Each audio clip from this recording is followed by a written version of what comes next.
ఉదయకాల సమయంలో దేవుని వాక్య ధ్యానంకై మనము లూకా సువార్త 8వ అధ్యాయము 22వ వచనం నుంచి 25వ వచనం వరకు. మరి ఒకనాడు ఆయన తన శిష్యులతో కూడా ఒక దోణి ఎక్కి సరస్సు అద్దరికి పోదామని వారితో చెప్పగా వారు ఆ దోణెను తోసి బయలుదేరిరి. వారు వెళ్ళుచుండగా ఆయన నిద్రించాను.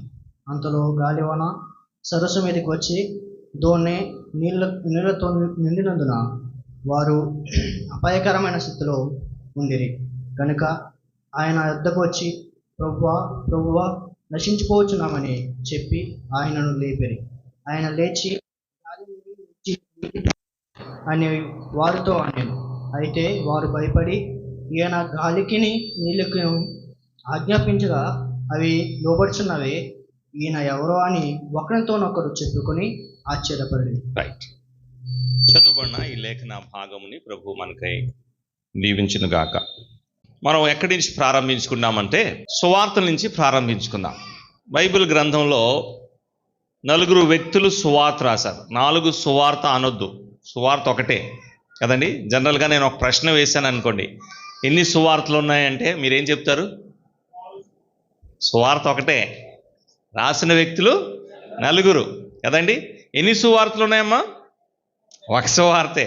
అయితే చూడండి, మత్తయి రాసిన సువార్త, మార్కు రచించిన సువార్త, లూకా రచించిన సువార్త, యోహాన్ రచించిన సువార్త. కానీ సువార్త మాత్రము ఒకటి, 4 రాశారు. సరే, మన వాడికలో మనం అలా అంటాం కాబట్టి పర్వాలేదు. కానీ మీరు మనసులో ఉంచుకోవాల్సింది ఏంటి అంటే there is only one gospel, ఒకే సువార్త ఉంది. అందుకే పౌలు గలతీయులకు రాస్తూ ఏమన్నాడు చెప్పండి? నేను ప్రకటించిన సువార్త తప్ప ఇంకొక సువార్త లేదు. ఒకవేళ దేవదూతలు వచ్చి మరొక సువార్త ప్రకటిస్తున్న దాన్ని మీరు నమ్మొద్దు అన్నాడు. సువార్త ఒకటే. అయితే సువార్త రచించిన వారు 4 కాబట్టి మనం 4 అంటూ ఉంటాం. సరే, ఇది క్లియర్ అయిపోయింది కదమ్మా. చెప్తారా ఏ సువార్త? అప్పుడే చెప్పాను నేను కదా. మత్తయి సువార్త, మార్క్స్ సువార్త, లూకా సువార్త. మరి 4 ద్వారా ఎందుకు దేవుడు సువార్తను రాయించాడు? ఒక ప్రశ్న ఉంటుందండి, 4 సువార్తలు ఎందుకు అని. మళ్ళీ 4 సువార్తలు అంటే 4 ఉన్నాయేమో అనుకుంటారు. అలా కాదు, 4 సువార్త పుస్తకాలు అలా అనుకో. 4 సువార్త పుస్తకాలు ఎందుకు కదా? ఎందుకు అంటే యేసు ప్రభు ఒక మాట అన్నాడు చూడండి. మత్తయి సువార్త 18వ అధ్యాయం 36వ వచనంలో ఒక మాట అన్నాడు. యూదులతో మాట్లాడుతూ, యూదుల ధర్మశాస్త్ర ప్రకారంగా వారికి ఒక మాట నిర్ధారించబడాలంటే దానికి దేవుడు ఒక నియమం ఇచ్చాడు. అది చెప్తున్నాడు చూడండి. మత్తయి సువార్త 18వ అధ్యాయము 16వ వచనం. 2-3 సాక్షుల ద్వారా నోట ప్రతి మాట స్థిరపరచబడును కదండి. చాలు. ఇది పాత నిబంధనలో దేవుడు తన ప్రజలైన యూదులకి ఒక నిబంధన లేకపోతే ఒక నియమం ఇచ్చాడు. ఒక మాట ఎలా స్థిరపరచబడుతుంది? నేను ఒక్కడే చెప్తే అవదు. ఏమవ్వాలి చెప్పండి? 2-3 సాక్షులు అదే మాట పలకాలి, ఒకే మాట చెప్పాలి. అప్పుడు ఒక మాట ఏమవుతుందండి? స్థిరపరచబడుతుంది. అలాగైతే సువార్తను ఎంతమంది రాశారు చెప్పండి? ఇప్పుడు 4 రాశారు. 2 కాదు, 3 కాదు, ఇంకొక ఎక్స్ట్రా ఇచ్చాడు దేవుడు, 4. కాబట్టి ఇప్పుడు ఇదేం చెప్పండి? ఖచ్చితమైన మాట. అందుకే లూకా తన సువార్త రాస్తూ ఏమన్నాడు తెలుసా? ఓ థియోఫిలా, నీకు తెలియబరచబడిన విషయము ఖచ్చితంగా జరిగాయి అన్నాడా లేదా? నీకు బోధించబడిన విషయము నిశ్చయంగా మా మధ్యలో జరిగింది అని నువ్వు తెలుసుకున్నట్లు ఈ సువార్తను రాస్తున్నాను అన్నాడు. కాబట్టి ఎందుకు 4 వ్యక్తుల ద్వారా సువార్తను రాయించి దేవుడు మనకి ఇచ్చాడు అంటే ఆయన సువార్త, యేసు ప్రభు గురించిన మాటని ఏం చేస్తున్నాడు చెప్పండి? స్థిరపరిచాడు. సువార్తని ఎవ్వరూ కూడా నిరాకరించలేరు. యేసు ప్రభు ఈ లోకంలో వచ్చాడనే సత్యము, ఆయన శిలువ మీద మరణించాడనే వాస్తవము, ఆయన మరలా తిరిగి లేచాడు అనే ఈ గొప్ప సంగతిని ప్రపంచంలో ఎవరు కూడా నిరాకరించలేరు. దేవుడే ఆ మాటని స్థిరపరిచాడు, ఎందుకంటే అది రూఢిగా జరిగిన విషయాలు. అయితే 4 వ్యక్తులు రాసిన సువార్త 4 కోణం నుంచి మనకు కనబడుతుంది. ఇది తెలుసు మీకు. చెప్తారా నాకు ఒకసారి? మత్తయి సువార్తలో ఆయన ఒక రాజు కదండి. మత్తయి యేసు ప్రభుని రాజుగా మనకి పరిచయం చేస్తున్నాడు. మార్కు సువార్తలో ఎవరు చెప్పట్లే, సేవకుడు కదండి. మార్కు సువార్తలో యేసు ప్రభు ఒక దాసుడుగా కనబడుతున్నాడు. లూకా సువార్తలో ఆయన ఎలా కనబడుతున్నాడు? మనిషి కుమారుడుగా కనబడుతున్నాడు. యోహాను సువార్తలో ఆయన ఎలా కనబడుతున్నాడు? దేవుని కుమారుడుగా కనబడుతున్నాడు. అమ్మా ఇది విన్నారా ఎప్పుడైనా? లేకపోతే ఎప్పుడైనా విని గ్రహించండి. మత్తయి సువార్తలో మత్తయి యేసు ప్రభు గురించి రాస్తూ ఆయన ఒక రాజు అని పరిచయం చేస్తున్నాడు. యూదులు రాజు కదండి. 2వ అధ్యాయంలో జ్ఞానులు వచ్చి ఏమడిగారు? యూదుల రాజుగా పుట్టినవాడు ఎక్కడా అన్నారు కదా. కాబట్టి మత్తయి యేసు ప్రభు గురించి రాస్తూ ఆయన ఒక రాజుగా పరిచయం చేస్తున్నాడు. యూదులకు రాజుగా పరిచయం చేశాడు. యేసు ప్రభు ఒక రాజు అని తెలియపరుస్తున్నాడు. మీకు వాగ్దానం చేసిన క్రీస్తు మీ రాజు. అందుకే మత్తయి సువార్తలో 21వ అధ్యాయంలో యేసు ప్రభు యెరూషలేములో ప్రవేశిస్తున్నప్పుడు ప్రభు చెప్తున్న మాట ఏం చెప్పండి? ఇదిగో నీ రాజు వస్తున్నాడు. యెరూషలేం కుమార్తెతో చెప్పండి, ఇదిగో మీ రాజు వచ్చుచున్నాడు కదండి. అలాగైతే ఆయన రాజు. మార్కు సువార్తలో ఆయన పరిచారకుడిగా, ఒక సేవకుడిగా కనబడుతున్నాడు, ఒక దాసుడుగా కనబడుతున్నాడు. వెంటనే లేచి ఆయన ఆ పని చేస్తూ కనబడుతుంది. ఏ పని?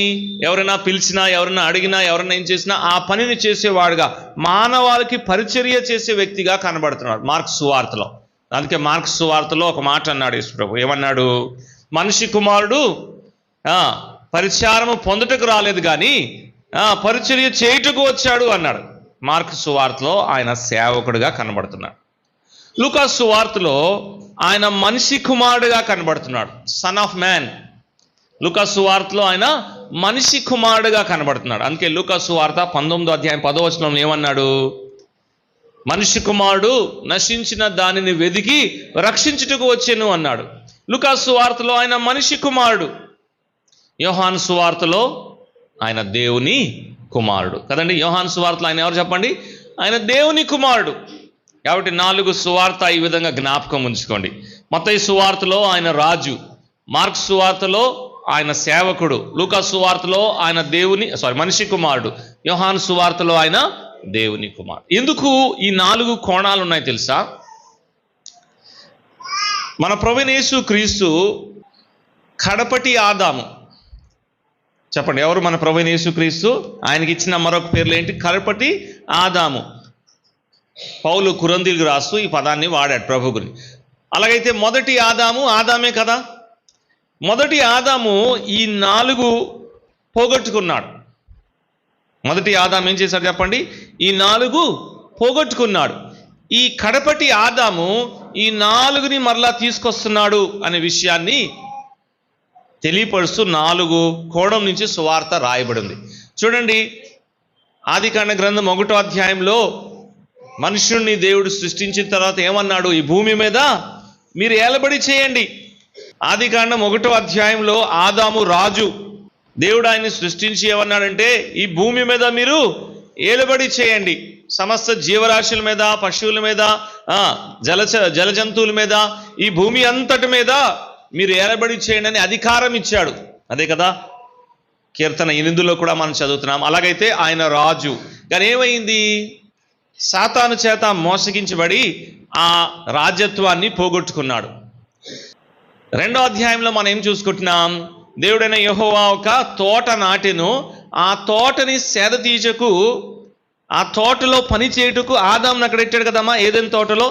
కాబట్టి ఏదైనా తోటలో ఆదాము ఎవరు అంటే సేవకుడు, పరచాకుడు, దాసుడు.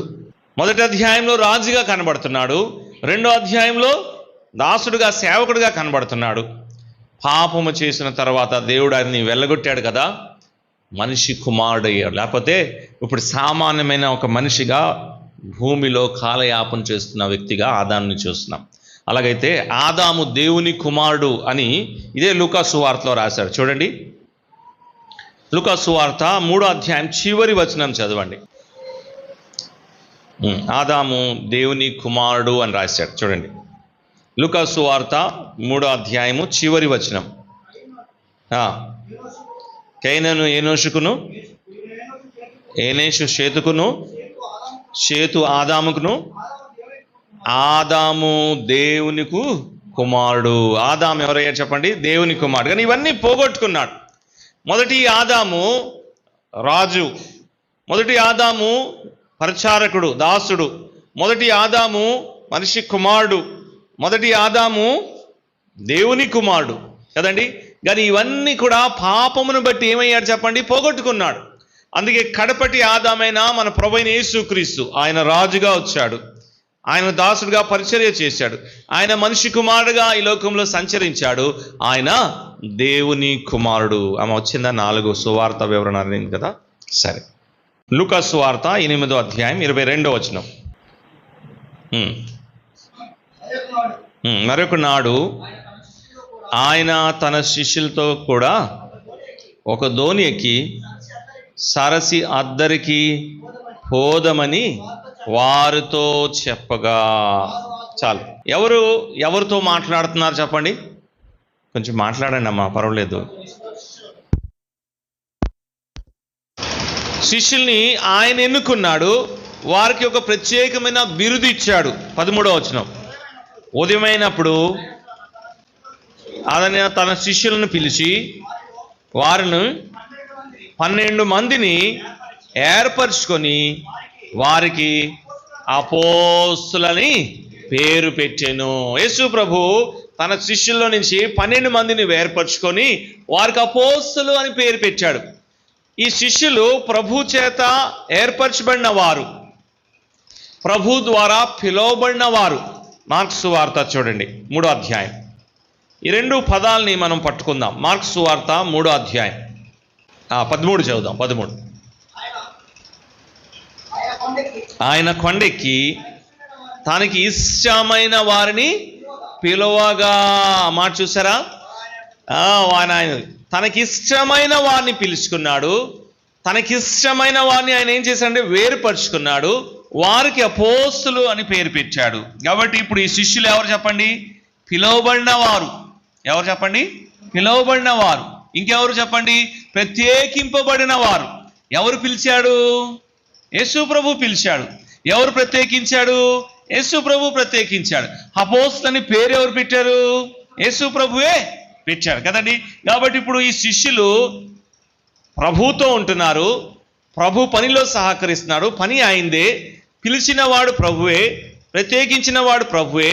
వారు ప్రభుతో ప్రయాణం చేస్తూ ప్రభుతో ఉంటూ వారు యేసు ప్రభు ఒక ప్రభుత్వాన్ని, లేకపోతే ఆయన లార్డ్షిప్, ఆయన మాకు ప్రభు అని అంగీకరించి ఆయన వెంబడిస్తున్నవారు. కాబట్టి ఇప్పుడు పాఠం ఏంటి అంటే,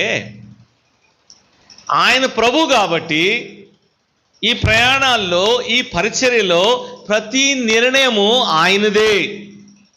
నీకు అర్థమైందా? అందుకే ప్రభువే అన్నాడు, మనము అద్దరికి పోదాము. మీరు సువార్త అంతా చదవండి, ఏ ఒక్కసారి కూడా శిష్యులు ప్రభు పక్షాన నిర్ణయం తీసుకోలేదు, ప్రభు అనుమతించలేదు కూడా. సందర్భాలు కనబడతాయి కానీ ప్రభు అనుమతించలేదు. ప్రతి నిర్ణయం ప్రభుదే. మీకు కొన్ని ఎగ్జాంపుల్ చెప్తాను. విస్తారమైన జనసమూహం ముందున్నప్పుడు ప్రభు వారికి వాక్యం అంతా అందించిన తర్వాత ఏమన్నారు చెప్పండి? శిష్యులు ఏమన్నారు? ప్రభు ఏమన్నాడు? విస్తారమైన జనసమూహంకి ఆహారం పెడుతున్నాడు ప్రభు, కానీ దాని ముందు సంభాషణ ఏంటి? శిష్యులు వచ్చి ఏమన్నారు? ప్రభువా, దినం చాలా గడిచిపోయింది కాబట్టి వీళ్ళని పంపించే అన్నాడు కదండి. అది ఎవరి నిర్ణయం? శిష్యుల నిర్ణయం. అనుమతించాడా ప్రభు? ప్రభు ఎవరు? యేసు ప్రభు. ప్రభు నిర్ణయం తీసుకోవాల్సింది ఎవరు? ఆయనే. ప్రభు అన్నాడు, అలా కాదు, మీరే వారికి ఇవ్వండి అన్నాడు కదండి. మీకు అర్థమైందా? తర్వాత రూపాంతర కొండ మీద పేతురు అన్నాడు, రూపాంతర కొండ మీద తెలుసు కదా, మోషే, ఏలియా యేసు ప్రభుతో మహిమలో కనబడి మాట్లాడుతున్నప్పుడు పేతురు అన్నాడు, ప్రభువా ఇది చాలా మంచి దృశ్యం, మనం ఇక్కడే ఉండిపోతాం, 3 పర్ణశాలలు కడతాను, ఒకటి నీకు, ఒకటి మోషేకి, ఒకటేమో ఏలియాకి. యేసు ప్రభుని మోషే, ఏలియాతో సమానంగా చేశాడు, అది వేరే విషయం. కానీ ఇది పేతురు నిర్ణయం, అంతే కదా. ప్రభు అనుమతించాడా? సరే పేతురు అలాగే చెయ్యి అన్నాడా? కదండి. లేదు, ప్రభు నిర్ణయమే. ఆయన ప్రభు, ఆయన పిలుచుకున్నాడు, పరిచర్య ఆయనది, ఆయన ఏర్పించుకున్నాడు. ఆయన తన పరిచర్యలో సహకారంగా వీళ్ళని పెట్టుకుంటే ఆయన ప్రభు కాబట్టి ప్రతి నిర్ణయం ఆయనదే. ఇక్కడ మనకు పాఠం ఏంటంటే, యేసు ప్రభు ద్వారా మనం పిలువబడిన వారమైతే, ప్రభు ద్వారా ప్రత్యేకించబడిన వారమైతే, ఆ ప్రభు నాకు ప్రభు అయి ఉంటే నా జీవితంలో ప్రతి నిర్ణయం కూడా ఆయనదై ఉండాలి. ఇది పాఠం. అర్థమైందా? మరలా చెప్తున్నాను. యేసు ప్రభు ద్వారా పిలువబడిన వారమైతే, ఆయన ద్వారా ప్రత్యేకింపబడిన వారమైతే, ఆయన మనకి ప్రభు అయి ఉంటే మన జీవితంలో ప్రతి నిర్ణయము ఆయనదై ఉండాలి. ఇప్పుడు ఆలోచన చేయండి. ప్రభు మనని పిలవలేదా అంటే అవును పిలిచాడు. ప్రత్యేకింపడలేదా అంటే అవును లోకం నుంచి మనని ప్రత్యేకించారు, వేరుపరిచాడు.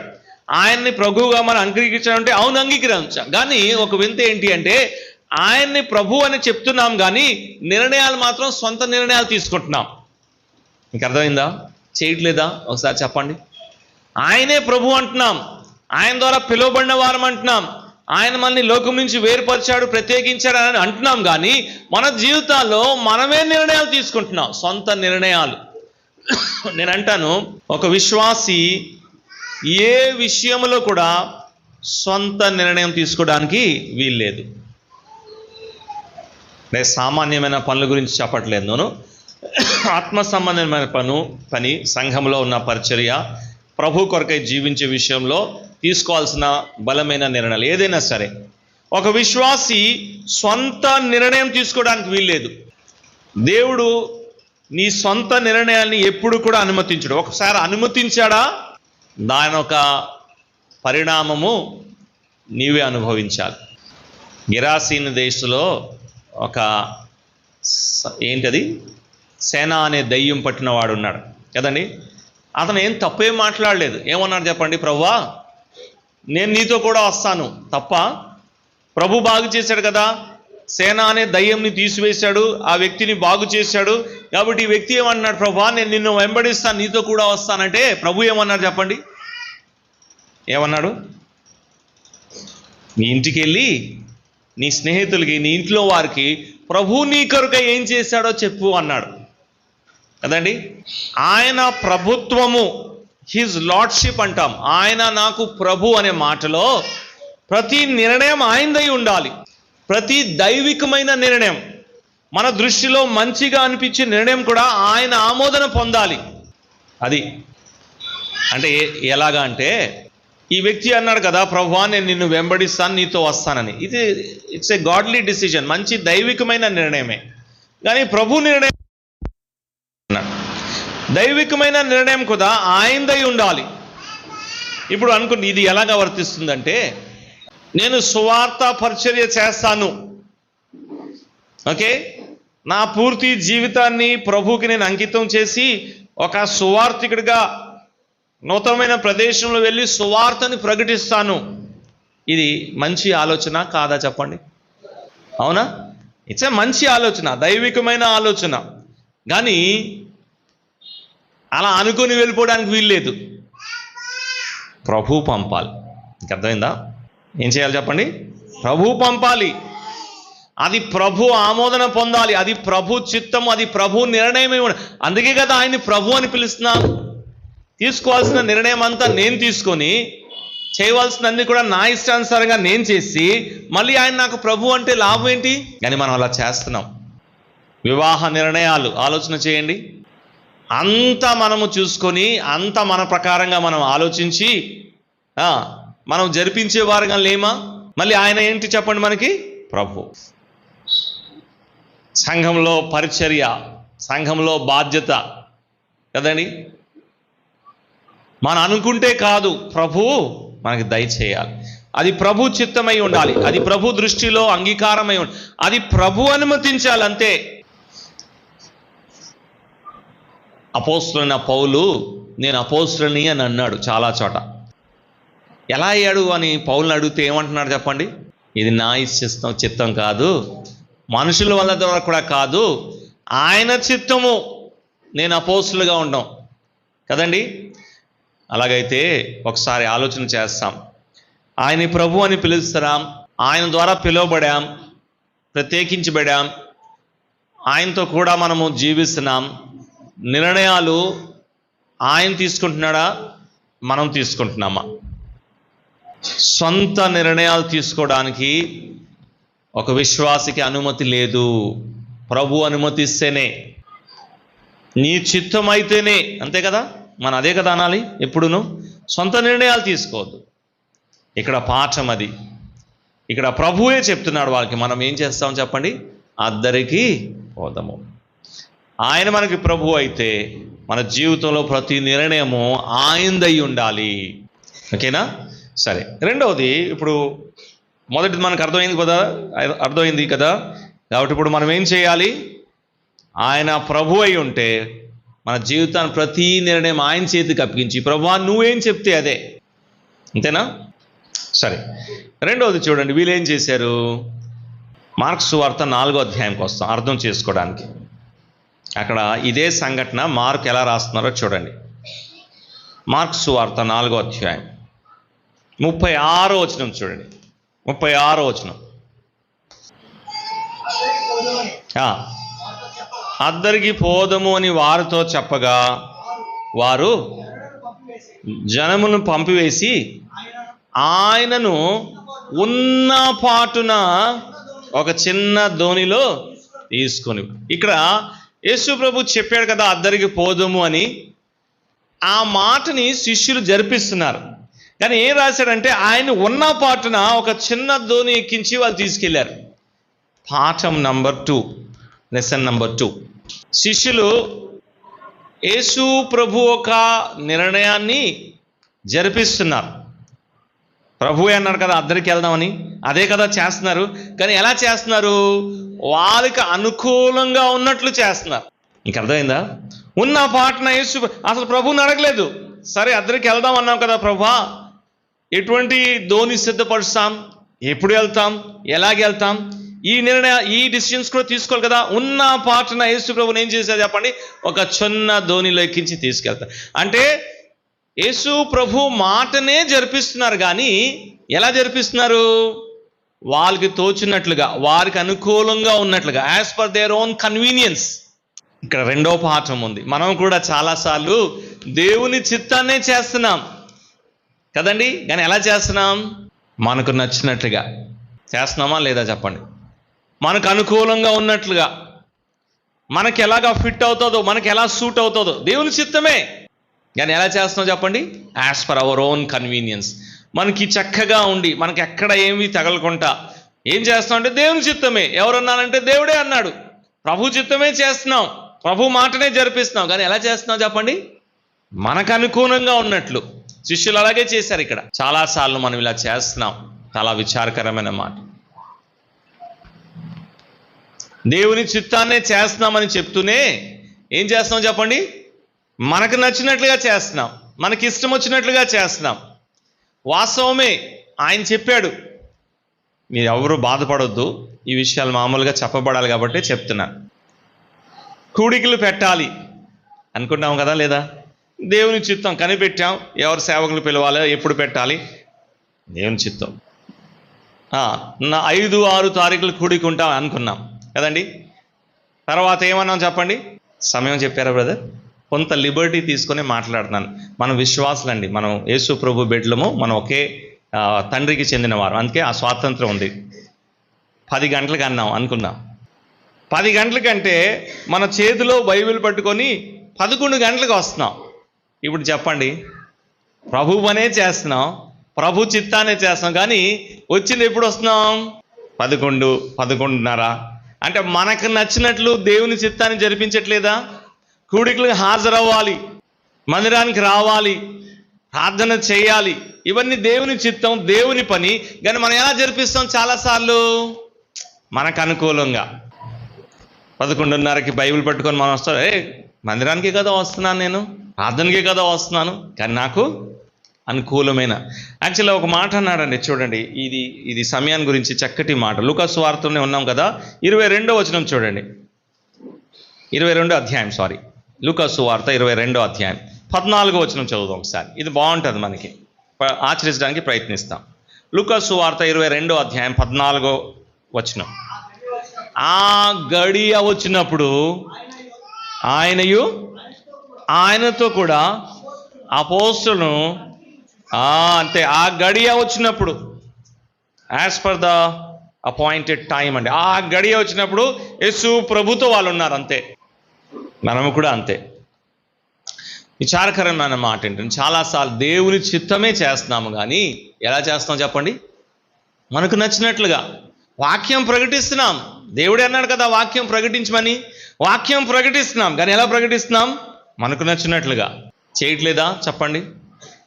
స్టేజ్ వేసేస్తున్నాం, లైట్లు వేస్తున్నాం, వెనకాల మ్యూజిక్ ప్లే చేస్తున్నాం, మంచి డ్రెస్ వేసుకుంటున్నాం కదండి, అన్నీ చేస్తున్నాం, కానీ ఇవన్నీ మన కన్వీనియన్స్. దేవుడు చెప్పాడు కదా వాక్యం చెప్పండి అని, కాబట్టి ఇదిగో చెప్తున్నావు, వాక్యం చెప్తున్నావే కానీ అంతా నీకు అనుకూలంగా సెట్ చేసి చెప్తున్నావు. దేవుడు అలా అనట్లేదు. అది ప్రమాదము. ఎందుకు ప్రమాదమో తర్వాత చూస్తాం. వివాహాలు, దేవుడు అన్నారు కదా వివాహం అన్ని విషయంలో ఘనమైనది, నరుడు ఒంటరిగా ఉండడం మంచిది కాదు, కాబట్టి నేను దేవుని చిత్తాన్నే చేస్తున్నాను. కానీ ఎలా చేస్తున్నాను చెప్పండి? జరుగుతున్నది వివాహమే, జరుగుతున్నది క్రైస్తవ వివాహమే, కానీ ఎలా జరుగుతుంది? అంత మనకు అనుకూలంగా, మనకు నచ్చినట్లుగా కదండి. అలా కాదు. దేవుని చిత్తాన్ని దేవుడు ఎలా అనుకున్నాడో అలాగే జరిపించేవారుగా ఉండాలి. మీకు అర్థమైందా? దేవుని చిత్తాన్ని మనం ఎలా జరిపించాలి చెప్పండి? దేవుడు అనుకున్నట్లుగానే చేయాలి. మోషే గురించి ఏం రాశాడు చెప్పండి? చూడండి ఒక మాట, మోషే గురించి దేవుడు ఏం రాశాడు? నిర్గమాకాండము 40వ అధ్యాయము 15వ వచనం చూడండి ఒకసారి. మోషే గురించి దేవుడు ఏం రాశాడు? నిర్గమాకాండము 40వ అధ్యాయము 15వ వచనం. 16 చదువుదాం. 16. మోషే ఆ ప్రకారమునే చేసెను, యెహోవా అతనికి ఆజ్ఞాపించిన వాటన్నిటిని గురించి వాటన్నిటినీ చేసెను. అలాగనే 3 సార్లు రాస్తున్నాడు ఒక వాక్యంలో. మోషే ఎలా చేశాడు చెప్పండి? యెహోవా అతనికి ఆజ్ఞాపించిన ప్రకారము చేశాడు, అంతే. మోషే ఐగుప్తులో సకల విద్యలో ప్రావీణ్యుడు కదండి. మోషేకి ఇక్కడ దేవుడు ప్రత్యక్ష గుడారం ఎలా కట్టాలో చెప్పాడు. ఎంత డీటెయిల్, ఎంత వివరణ ఇచ్చాడంటే యాజకులు వస్త్రం ఏ రంగులో ఉండాలి చెప్పాడా లేదా చెప్పండి? ఏ మెటీరియల్ వాడాలి, ఆ వస్త్రాలు దేనితో తయారు చేయాలి, ఏ రంగులో ఉండాలి, ఏ డిజైన్ దాంట్లో ఉండాలి, ఇవన్నీ చెప్పాడా లేదా? మోషే ఎక్కడైనా సరే ప్రభు అలా కాదు ఇలా చేద్దాం అన్నాడా? కనీసం రంగు మార్చాడా? రంగు మార్చి ఏమవుతుంది? అలా చేశాడా? లేదు. ఆ ప్రకారంనే, ప్రభు చెప్పిన ప్రకారంనే చేశాడు. అంటే దేవుని చిత్తాన్ని ఎలా చేసి చెప్పండి? దేవుడు ఎలా అనుకున్నాడో అలాగనే చేశాడు. అందుకే అక్కడ చెప్పబడిన మాట చూడండి, 34వ వచనం చూడండి. 34వ వచనం. అప్పుడు మేఘము ప్రత్యక్ష గుడారమును కమ్మగా యెహోవా తేజస్సు మందిరమును నింపి. ఎందుకండి మందిరంలో యెహోవా తేజస్సు నిండిపోయింది? ఒక వ్యక్తి ఉన్నాడు, ఆయన పేరు మోషే. ఆయన ఏం చేశాడంటే దేవుడు అతనికి ఆజ్ఞాపించిన ప్రకారము ఒక మాట ఇటు ఒక మాట అటు కాకుండా యాజ్ ఇట్ ఈజ్గా చేసిన కారణాన్ని బట్టి మందిరం ఏమైపోయింది చెప్పండి? యెహోవా తేజస్సుతో నిండిపోయింది, అంతే. ఆయన ఏమి సెలవిస్తాడో ఆ ప్రకారమే చేయాలంటే ఆయన చిత్తాన్ని ఆయన ఎలా చేయాలనుకుంటున్నాడో అలాగనే చేయాలంతే. అప్పుడే దేవుని మహిమ మన జీవితాల్లో, మన మందిరాల్లో, మన కుటుంబాల్లో ఎందుకు దేవుని మహిమ కనబడట్లేదు? చేస్తున్నాం అంతానే, ప్రార్థన చేస్తున్నాం, వాక్య ధ్యానం చేస్తున్నాం, సువార్తను ప్రకటిస్తున్నాం, విస్తారమైన పని చేస్తున్నాం, కానీ అన్నీ మనకు అనుకూలంగా చేస్తున్నాం కదండి. అందుకే ఏమవుతుంది? ఇవన్నీ చేసినా సరే దేవుని మహిమ కనబడట్లేదు. ఇది చాలా విచారకరమైన మాట.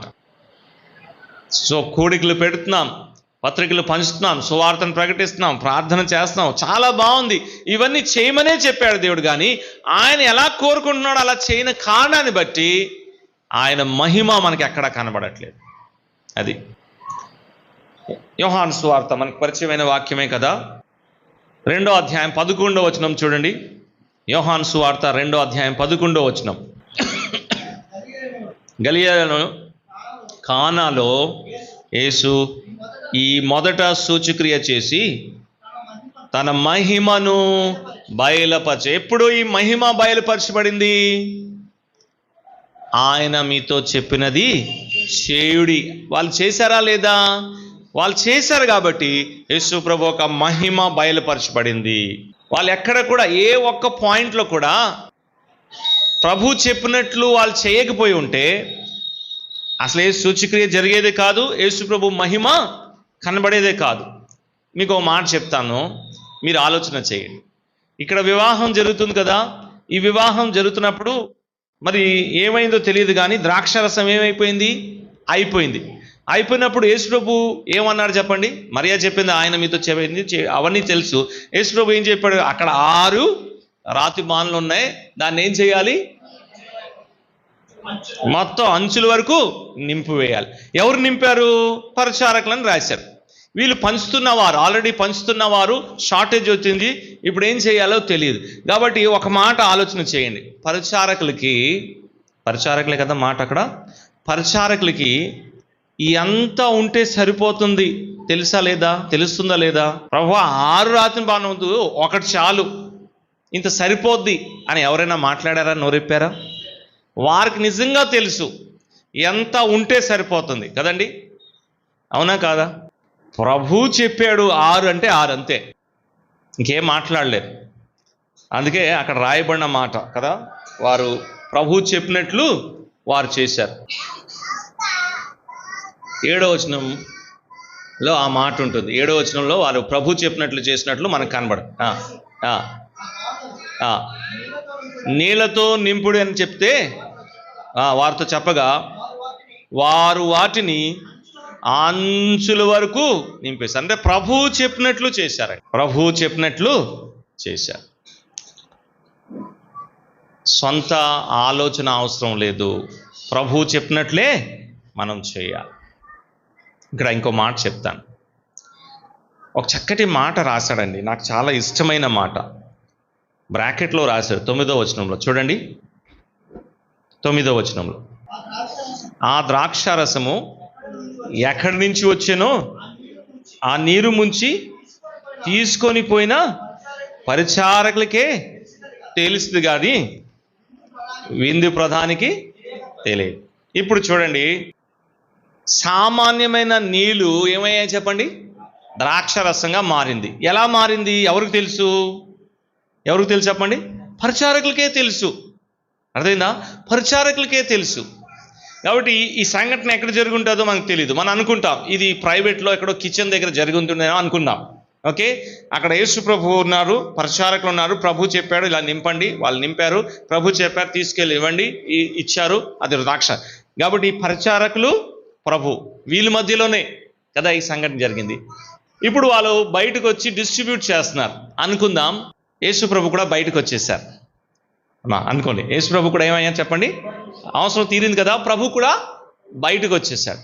పరిచారకులు ఏం చేస్తున్నారు? ఇంకా సర్వ్ చేస్తున్నారు కదా, ఇంకా వాళ్ళు పంచుతున్నారు కదా. ఈ జనసమూహంలో మిగతా వాళ్ళందరూ కూడా వాళ్ళకి ఏమీ పట్టింపు లేదు. యేసు ప్రభు అక్కడ కూర్చున్నారు అనుకుందాం, లేకపోతే నించున్నారు అనుకున్నాం. వాళ్ళు ఏం చేస్తారు? అంతే కదా, ఎవరో గలీల నుంచి వచ్చాడు మనకేంటి. పరిచారకులు ఆ పాత్ర పట్టుకొని వెళ్తుండగా యేసు ప్రభు వైపు చూసి ఏం చేస్తారు చెప్పండి? వణిగిపోతూ ఉంటారు. వారికి తెలుసు ఆయన సామర్థ్యం, ఆయన శక్తి ఏంటో. పరిచారకులు యేసు ప్రభు ఎదురవగానే బుర్ర దించేసుకొని అలాగే వెళ్ళిపోతారు. మిగతా వాళ్ళైతే మన సువార్త ప్రకటిస్తాం కదమ్మా, చాలామంది వినరు. కారణం ఏంటి? ప్రభు ఎవరో వాళ్ళు గ్రహించలేమని తెలియదు. తెలియపరిస్తేనే కదా, ప్రభు ఎవరో మనకు తెలుసు. కాబట్టి ఆ ప్రభుకి ఎంత గౌరవం, ఎంత భయం, ఎంత భక్తితో మనం ఉండాలో మనకు తెలుసు. పరిచారకులకు తెలుసు, ఎందుకంటే వాళ్ళు ప్రభు దగ్గర ఉన్నారు. ప్రభు అదే ఈ పరిచారకులు ఏం చేసి ఎవరో ఒకరు పంచి ఆ యేసు ప్రభుని చూసి ఎవరో నవ్వుతున్నారు అనుకున్నాం. ఊరికనే ఇది మనకు అర్థం చేసుకోవడానికి సన్నివేశం. యేసు ప్రభుని చూసి ఎవరో నవ్వుతున్నారు, లేకపోతే ఏదో కామెంట్ చేస్తున్నారు అనుకుందాం. ఈ విందులో ఎవరో పరిచారకుడు చూశాడు, ఆ పాత్రను పక్కన పెట్టి అతను తీసుకొచ్చి పక్కన తీసుకొచ్చి ఈ ద్రాక్షరసం తాగవే అన్నాడు. తాగా, చాలా బాగుంది. ఎక్కడి నుంచి వచ్చిందంటే, నువ్వు ఎవరిని చూసైతే నవ్వావు కదా, ఆ వ్యక్తి అద్భుతంగా చేశాడంటే ఏమవుతుందో చెప్పండి? ఈ వ్యక్తి మళ్ళీ ఆ విందులో వచ్చినప్పుడు ప్రభు పట్ల ఎలా ఉంటాడు? నేను ఇలాగ అనుకున్నాను కానీ ఆయన మహిమను బయలుపరచు. ఎప్పుడు ఆయన మహిమ బయలుపరచబడుతుందంటే ఎక్కడైతే ప్రభు చెప్పిన ప్రకారము జరుగుతుందో అలాగా. చాలాసార్లు విచారకరమైన మాట, ప్రభు పని చేస్తున్నామే కానీ మనకు నచ్చినట్లుగా మనం చేస్తున్నాం. అందుకే ప్రభు మహిమ మనము చూడలేకపోతున్నాం. చూడండి మత్తయి సువార్త 21వ అధ్యాయం. శిష్యులు ఈ మాట అర్థం చేసుకున్నారు. మత్తయి సువార్త 21వ అధ్యాయం 6వ వచనాన్ని చూడండి. శిష్యులు వెళ్ళి యేసు తమకు ఆజ్ఞాపించిన ప్రకారము చేసిన. ఏమన్నారు చెప్పండి? శిష్యులతో ప్రభు ఏమన్నారు చెప్పండి? మీరు ఒక గాడిద పిల్లని తీసురండి అన్నాడు. అవునా కాదా? అదేనా అన్నాడు? యేసు ప్రభు ఎక్కడున్నాడు? ఇంకా యెరూషలేంలో ప్రవేశించలేడు, బెత్ఫెగే దగ్గర ఉన్నాడు యేసు ప్రభు కదా. కానీ యేసు ప్రభు శిష్యుల్ని మరొక ఊరికి పంపిస్తున్నాడు, అక్కడికి వెళ్ళి తీసుకురావాలన్నాడు. అసలు యేసు ప్రభుకి ఏం కావాలి చెప్పండి? ఒక గాడిద పిల్ల కావాలి, దాని మీద కూర్చొని ఆయన యెరూషలేంలో నిజంగా చెప్పాలంటే మనమై ఉంటే ఏమన్ను, ఈ ఊరు నుంచే తీసుకొస్తాం ప్రభా, నీకు కావాల్సింది ఒక గాడిద పిల్లే కదా, పక్కన ఎక్కడో దొరుకుతుంది తీసుకొస్తాంలే, అవునా? నువ్వు చెప్పిన ఆ విలేజ్ ఎందుకు వెళ్ళడం, ఇక్కడే ఉంటుంది, ఎక్కడ దొరుకుతుంది అన్నా లేదా? కానీ ప్రభు చెప్పిన ప్రకారము వాళ్ళు చేశారు. వాళ్ళకి ఏం అర్థమైందంటే ప్రభు ఆ ఊరు వెళ్ళి తీసుకురమ్మన్నాడంటే ఆ ఊరిలోనే దొరుకుతుంది, ఇంకా మనం ఎక్కడా ప్రయాసపడవసరం లేదు. మనం చాలాసార్లు దేవుని చిత్తం మనకు తెలుసు, ఆ దేవుని చిత్తాన్ని మనకు నచ్చినట్లుగా మనం చేసేవారుగా ఉంటున్నాం. అందుకే మహిమని మనము చూడలేకపోతున్నాం. సరే, వీరు రెండు పని చేస్తున్నారు. ఒకటి, దేవుని చిత్తాన్ని మార్చుకొని వాళ్ళ ఇష్టానుసారంగా వాళ్ళకు నచ్చినట్లుగా వాళ్ళు ప్రభుని తీసుకువెళ్తున్నారు. అందుకే ప్రభు అక్కడ రాయబడిన మాట చూడండి, 8వ అధ్యాయం తిరిగి వస్తాం, పాఠంలోకి తిరిగి వస్తాం. లూకా సువార్త 8వ అధ్యాయం 23వ వచనం చూడండి. వారు వెలుచునగా ఆయన, కాంట్రాస్ట్ అండి. యేసు ప్రభు ఒక మానవత్వము, ప్రభు ఒక జీవితాన్ని చక్కగా మనం చదివేవారుగా ఉండాలి, అర్థం చేసుకునేవారుగా ఉండాలి. నిజంగా చెప్పాలంటే ఇక్కడ యేసు ప్రభు ఏం చేస్తున్నారు చెప్పండి? 9వ అధ్యాయం చూడండి, లూకా సువార్త 32వ వచనం చూడండి. లూకా సువార్త 9వ అధ్యాయం 32వ వచనం. పేతురును అతనితో కూడా ఉన్నవారు అసలు నిద్రపోయారు వీళ్ళు. 8వ అధ్యాయంలో ప్రభు ప్రయాణం చేసిన ప్రభు నిద్రిస్తున్నారు, 9వ అధ్యాయంలో శిష్యులు నిద్రిస్తున్నారు కదండి. 8వ అధ్యాయంలో భౌతికమైన విషయాలు జరుగుతున్నాయి, భౌతికమైన విషయాలు. ఒక ఫిజికల్ జర్నీ వాళ్ళు చేస్తున్నారు, అది కూడా వాళ్ళకు నచ్చినట్లుగా ఉన్నపనంగా ప్రభుని ఒక బోట్లో తీసుకెళ్లారు. కాబట్టి the lord is not interest in that. ఆ నిద్రించినాడు అనే మాట ప్రభు దాంట్లో ఎటువంటి రుచి ప్రభుకు లేదు, లేకపోతే ఇంట్రెస్ట్ లేదు. సరే, ఇది ఇలాగుంటే ఆత్మ సంబంధమైన విషయాలు జరుగుతున్నప్పుడు శిష్యులు నిద్రిస్తున్నారు. మోషే మహిమలో కనబడుతున్నాడు, యేసు ప్రభు ముఖరూపమే మారి బహు మహిమలో ఆయన కనబడుతున్నాడు, ఏలియా మహిమలో కనబడుతున్నాడు. ఆత్మ సంబంధమైన విషయాలు జరుగుతున్నప్పుడు శిష్యులు, మన పరిస్థితి అంతే. లోక సంబంధమైన విషయాలు మన మధ్యలో జరుగుతూ ఉంటే ప్రభు వాటిలో ఆనందించుడు, వాళ్ళు ప్రభు చిత్తాన్ని సొంతంగా సరే, ముందు కొనసాగితే ఇప్పుడు ఏం జరిగింది? గొప్ప తుఫాన్ వచ్చింది అక్కడ కదండి, గొప్ప తుఫాన్ వచ్చింది. తుఫాన్ వచ్చినప్పుడు వాళ్ళు ఏమంటున్నారు చెప్పండి? 23వ వచనంలో 24వ వచనంలో ఏమంటున్నారు? లేదు, 23 చదువుదాం. 23 చదువుదాం.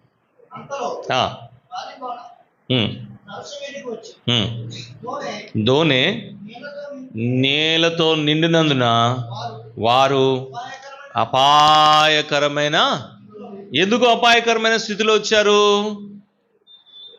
ఎందుకు అపాయకరమైన స్థితిలో వచ్చారు? కారణాలు చూద్దాం. ఎందుకు అపాయకరమైన స్థితిలో వచ్చారు? ఒకటి, దేవుని చిత్తాన్ని వారు అనుకూలంగా జరిపించిన కారణాన్ని బట్టి వారు అపాయకరమైన స్థితిలోకి వచ్చారు. అది ఒకటి. రెండోది, బయటున్న నీరు ఎక్కడికి వచ్చింది? ధోనిలోకి వచ్చింది, కాబట్టి అపాయకరమైన ఒకటి సొంత నిర్ణయాన్ని బట్టి వాళ్ళు అపాయకరమైన స్థితిలోకి వచ్చారు. రెండోది బయట ఉన్న విషయాలు లోపలికి వచ్చిన కారణాన్ని బట్టి అపాయకరమైన స్థితిలో వచ్చారు. ఇది మన స్థితి కాదా? ఎన్నిసార్లు దేవుని చిత్తాన్ని ఎరిగి కూడా దాన్ని మనకు అనుకూలంగా మార్చి మన సొంత నిర్ణయాల ప్రకారంగా చెప్పిన కారణాన్ని బట్టి ఎన్నిసార్లు మనం అపాయకరమైన పరిస్థితిలోకి రాలేదు? ఆలోచన చేయండి. దేవుని చిత్తము, దేవుడు ఇలా చెప్తున్నాడని తెలుసు కూడా అది దాన్ని మార్చి మనకి ఇష్టం వచ్చినాగా మనం చేసిన ప్రకారంగా చేసి అపాయకరమైన స్థితిలో వెళ్ళలేదా? నష్టపోలేదా? ఒకసారి ఆలోచన చేయండి. మన ఆత్మీయ జీవితంలో నష్టపోయిన విషయాలు ఒకసారి ఆలోచన చేస్తే అవన్నీ కూడా దేవుని చిత్తాన్ని పక్కన పెట్టి మన సొంత నిర్ణయాన్ని జరిపించిన కారణాన్ని బట్టే. ఆత్మీయమైన జీవితంలో, విశ్వాస జీవితంలో నష్టపోయిన విషయాలు అన్నీ కూడా దేవుని చిత్తాన్ని పక్కన పెట్టి తన సొంత నిర్ణయాలు జరిపించిన కారణాన్ని బట్టి. ఇదిగో శిష్యులు కూడా అంతే, అపాయకరమైన స్థితి. మనం ఎందుకు అపాయకరమైన స్థితిలోకి సారి వస్తున్నామంటే దేవుని చిత్తాన్ని పక్కన పెడుతున్నాం. మనకి ఏది ఇష్టంగా ఉంటుందో, అనుకూలంగా ఉంటుందో, మనకి ఏది బాగుంటుందో దాన్ని జరిపించే వారుగా ఉంటున్నాం. అందుకే అపాయకరమైన స్థితి, అందుకే నష్టపోతున్నాం. ఇప్పుడైనా మేల్కొందాం కదండి. రెండవది అక్కడ చెప్తున్నాడు, ధోని నీళ్ళుతో నిండునందున అన్నాడు కదండి. ఈ నీరు ఎక్కడ ఉండాలి? ఇది బయట ఉండాలి, ధోని లోపల ఉండడానికి వీల్లేదు. మనం విని ఉంటాం, బయట ఉన్న నీళ్ళు ధోని లోపలికి వచ్చింది కాబట్టి అపాయకరమైన స్థితి. ధోని సంఘము కాదు, కానీ ఒక ప్రాక్టికల్గా ఒక మాట ఇలా చెప్తున్నాం. చాలా విషయాలు సంఘము బయట ఉండాలి, కానీ అవి ఎక్కడికి వచ్చాయి చెప్పండి? సంఘము లోపల వస్తున్న కారణాన్ని బట్టి మనం అపాయకరమైన స్థితిలో లేమా? చెప్పండి, లేమా? బయట ఉండాలి కొన్ని అలవాట్లు, ఆచారాలు, పద్ధతులు కదండి. ఇవన్నీ ఎక్కడుండాలి? బయట ఉండాలి. ఇవన్నీ ఎక్కడికి వచ్చేసాయి చెప్పండి? నేను ఒక ప్రశ్న అడుగుతానండి. ధోనిలో మీరు అందరూ ప్రయాణం చేసి ఉంటారు. గోదావరి వాళ్ళందరూ కూడా ధోని ప్రయాణం, పడవ ప్రయాణం అలవాటే. ధోనిలో ప్రయాణం చేస్తున్నాం, బయట ఉన్న నీళ్ళు ధోనిలో వస్తే మనకు తెలుస్తుందా లేదా? చెప్పండి అమ్మా, తెలుస్తుందా లేదా? అలాగైతే ఏదైతే సంఘము వెలపట ఉండాలో ఆ విషయాలు సంఘము లోపల ప్రవేశించినప్పుడు నీకు తెలుస్తుందా లేదా? ఐడెంటిఫై చేయగలుగుతున్నావా? తెలుసుకోగలుగుతున్నావా? అరే ఇది బయట ఉండాలి, ఇది లోపల వచ్చిందేంటి? అప్పుడు స్పందన ఏంటి చెప్పండి? ఏం చేయాలి? శిష్యులు నేను అనుకుంటాను ఫస్ట్ ఇలా చేసి ఉంటారు. ఈ నీళ్ళు వచ్చాయి కదా, దీన్ని తోడు ఏం చేయాలి? బయట. మనము కూడా అంతే. ఒకవేళ బయట ఉన్న విషయాలు లోపలికి వచ్చాయనుకోండి, ఏం చేయాలి? ప్రైమరీగా ఫస్ట్గా మనం ఏం చేయాలి? బయటపడేయాలి మళ్ళీ కదండి. వాళ్ళ పాపం ఎంత ప్రయాసపడారో మనకు తెలీదు. ప్రభు దగ్గర ఫైనల్గా వచ్చారు, ప్రభు దగ్గరికి రావాలి. ఇది చేయాలి, ఇది కూడా చేయాలి. ధోనిలో ప్రయాణం చేసినప్పుడు నీరు లోపలికి వచ్చినప్పుడు ధోనిలో ఉన్న వాళ్ళకి తెలుస్తుంది. అలాగైతే సంఘంలో ఉన్న మనము బయట విషయాలు సంఘం లోపల ఉంటే మనకు తెలుస్తుందా? తెలిస్తే మన స్పందన ఏంటి? లోకంలో ఉన్న ఆచారాలు కదండి, అలవాట్లు, పద్ధతులు, లోక విధానాలు సంఘంలో వస్తున్నప్పుడు నీకు తెలుస్తుందా? లేకపోతే పర్వాలేదులే ఇది ఇక్కడ కూడా చెల్లుతుంది అనుకుంటున్నామా? దాన్ని బయటకు తీసివేయడానికి నువ్వు ఏదైనా ప్రయత్నిస్తున్నావా? లేదు ఇది సంఘంలో ఉండడానికి వీల్లేదు, ఇటువంటి ఆచారము సంఘంలో ఉండడానికి వీల్లేదు, ఇది లోకస్తులు చేస్తారు కదా, ఇది సంఘం నుంచి తక్షణమే బయటకు వెళ్ళిపోవాలి, అప్పుడే ప్రమాదం తప్పుతుందని నువ్వు ఏదైనా స్పందిస్తున్నావా? ప్రభు దగ్గరికి వచ్చి మొరపెట్టావు, ప్రభువా ఇదిగో ఈ కారణం చేత మేము ప్రమాదకరమైన స్థితిలో ఉన్నాం. ప్రభు నీరుని గారిని ఏం చేశాడు చెప్పండి? ఆపివేశాడు. ఆపివేసి ఆ నీరు ఇంకా లోనికి ప్రవేశించలేనట్లు ప్రభు ఏం చేశాడు చెప్పండి? ప్రొవిజన్ చేశాడు.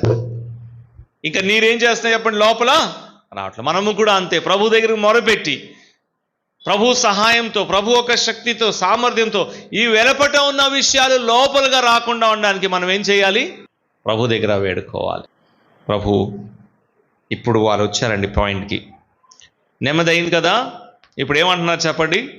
చివరి వచనంలో 25వ వచనంలో, అప్పుడు ఆయన మీ విశ్వాసం ఎక్కడా అని వారిని ప్రశ్నించారు. అయితే వారు భయపడి ఈయన గాలికిని నీళ్లకును ఆజ్ఞాపింపగా అవి లోబడుచున్నాయి. ఈయన ఎవరో? నా చాలు, ఈయన ఎవరో అని ఏం చేస్తున్నారు? ఒకరితో ఒకరు ప్రశ్న వేస్తున్నారు. యేసు ప్రభు వైపుకి వారు ఆకర్షించబడారు. యేసు ప్రభు ఒక శక్తి, ఆయన మహిమ, ఆయన ప్రభావం చూసి ఇప్పుడు వారు ఏం చేస్తున్నారు చెప్పండి? ఒకరితో ఒకరు ప్రశ్న వేస్తున్నారు. ఏంటి ఆ ప్రశ్న అంటే, ఈయన ఎవరో? ఇప్పుడైనా ఈ ప్రశ్న నువ్వు వేసావా? ఎవరు మీరు? యేసుప్రభు శిష్యులే కదా. యేసుప్రభు అంటే ఎవరో తెలిసే కదా. కానీ ఏమంటున్నారు చెప్పండి? ఈయన ఎవరో? ఒకరితో ఒకరు చెప్పుకుంటున్నారు. మార్క్స్ వార్త 4వ అధ్యాయం చివరి వచ్చిన ఒకరితో ఒకరు చెప్పుకుండిరి అని చెప్తున్నా. ఒకరితో ఒకరు మాట్లాడుతున్నారు, ఈయన ఎవరో? ఎప్పుడైనా మనము ఆలోచన చేశామా? ఈ ప్రభు ఎవరో? ఇంత మహిమ ఉంది, ఇంత ప్రభావం ఉంది, ఇంత శక్తి ఉంది. నోటి మాటతో ఆయన ఏం చేశాడు చెప్పండి? గాలిని, నీటిని ఆపివేశాడండి. గాలిని, నీటిని ఆపివేయడం పెద్ద విషయం కాదు. విషయం ఏంటంటే కేవలము మాట చేత ఆపాడు. అలాగైతే ఈ ప్రభు ఎవరో మనం ఆలోచన చేయాలి. విశ్వాసులుగా మనము కూడా యేసు ప్రభు గురించి రకరకాలమైన అభిప్రాయం కలిగి ఉన్నాం. అలాగైతే ఆ ప్రభు గురించి సరైన ఆలోచన, సరైన అవగాహన మనం కలిగి ఉండాలి. శిష్యులు వేసిన ప్రశ్నే మనం కూడా వేసుకోవాలి. ఈయన ఎవరు? ఈయన గురించి ఇంకా సంపూర్ణంగా తెలుసుకోవాలి. మేము ఇంతవరకు తెలుసుకున్నది కొంత మాత్రమే. ఈ ప్రభు గురించి ఇంకా సంపూర్ణంగా తెలుసుకోవాలని వారు ఏం చేశారు చెప్పండి? ప్రశ్న వేస్తున్నారు. పేతురు, నువ్వు చెప్పు ఈయన ఎవరో? యోహాను, నువ్వు చెప్పు ఈయన ఎవరో? ఆంద్రియా, నువ్వు చెప్పు ఈయన ఎవరో? ఒకరితో ఒకరు చెప్పుకుంటున్నారు. మనము కూడా అంతే. అలాగైతే ఈ ఉదయకాల సమయంలో 3 విషయాలు మనకు జ్ఞాపకం. ఒకటి, ఆయన మనకి ప్రభు అయి ఉంటే మన జీవితంలో ప్రతి నిర్ణయము ఆయనదై ఉండాలి. ఒక విశ్వాసి ఏ విషయంలో కూడా సొంత నిర్ణయాలు తీసుకోవడానికి వీల్లేదు. రెండవది, ప్రభు తన చిత్తాన్ని మనకు బయలుపరుస్తాడు. ఆ చిత్తాన్ని బయలుపరిచినప్పుడు దాన్ని ప్రభు ఎలా కోరుకుంటున్నాడో అలాగే మనం చేసేవారుగా ఉండాలి. కానీ మన ఇష్టానుసారంగా మార్చుకొని మనకు నచ్చినట్లుగా దాన్ని జరిపించేవారుగా ఉండకూడదు. అలా చేస్తే అపాయకరమైన స్థితిలో ఉంటాం. జాగ్రత్త. మూడవది, ఏదైతే మన జీవితం వెలుపట ఉండాలో అది లోపలికి వస్తున్నప్పుడు మనం గ్రహించగలగాలి. దాన్ని మరలా తీసి ఏం చేయాలి? వెలుపటికి పంపించాలి. ప్రభు సహాయం చేయడానికి సమీపంగా ఉన్నాడు. ఆయన శక్తితోనే, ఆయన సామర్థ్యంతోనే అది జరుగుతుంది. నాలుగవది, ఆ ప్రభు గురించి ధ్యానం కలిగి ఉండాలి. తలవంచుదాం, ప్రార్థన చేస్తాం. కృపా కనికరములు మా ప్రియ పరలోకపు తండ్రి, ఈ ఉదయకాల సమయంలో మీ ప్రియకుమారుడు మా ప్రభువైన యేసు క్రీస్తు ద్వారా మీరు మమ్మల్ని విమోచించి రక్షించిన విధానాన్ని బట్టి మిమ్మల్ని స్తుతిస్తూ ఆ ప్రభు నామాన్ని మరొకసారి జ్ఞాపకం చేసుకోవడానికి, హెచ్చించి కీర్తించి ఆయన ద్వారా సంగతులు నేర్చుకోవడానికి, ఆయన ఎవరో అనే విషయాన్ని మరలా మేము చర్చించుకోవడానికి ఇచ్చిన ఈ గొప్ప ధన్యతకై మిమ్మల్ని స్తుతిస్తూ, దేవా, శిష్యుల ద్వారా మాకు నేర్పించిన పాఠము చాలాసార్లు మేము మా నిర్ణయాలు మేమే తీసుకొని జరిపించేవారుగా ఉంటాం. అందుకే చాలాసార్లు నష్టపోతున్నాం, అపాయకరమైన స్థితిలో వచ్చాం. అలా కాకుండా మీ ప్రభుత్వం క్రింద మమ్మల్ని మేము సంపూర్ణంగా సమర్పించి మా జీవితంలో ప్రతి నిర్ణయాలు మీదై ఉండి మీరు ఎలా కోరుకుంటున్నారో అలాగే జరిపించే వారుగుంటకు మీ కృపా సహాయం అందించమని, మా జీవితంలో కాని విషయాలు ప్రవేశించినప్పుడు గ్రహించి దాన్ని మరలా బయటకు తీసివేసే ఆ జ్ఞానాన్ని, వివేచన మాకు దయచేసి మీ శక్తి సామర్థ్యంతోనే ఆ కార్యాన్ని మేము జరిపించి మీ వైపే చూచి మీ నామంలో మీ గురించి ఇంకనూ ధ్యానిస్తూ ముందుకు కొనసాగడం మీ కృపా సహాయం అందించమని, తదుపరి మరొక దాసుని నిల్చుంటుదా మీ కృపా సహాయం ఇచ్చి మీ దాసుని మీ మాటలతో, మీ ఆత్మతో నింపి మాకు అవసరమైన మాటలు మీరే మాట్లాడి మహిమ, ఘనత, ప్రభావాలు పొందుకోమని మా ప్రార్థన మా ప్రభువైన యేసు క్రీస్తు నామములో అడిగి వేడుకుంటున్నాం మా తండ్రి. ఆమేన్. అందరికీ వందనాలు.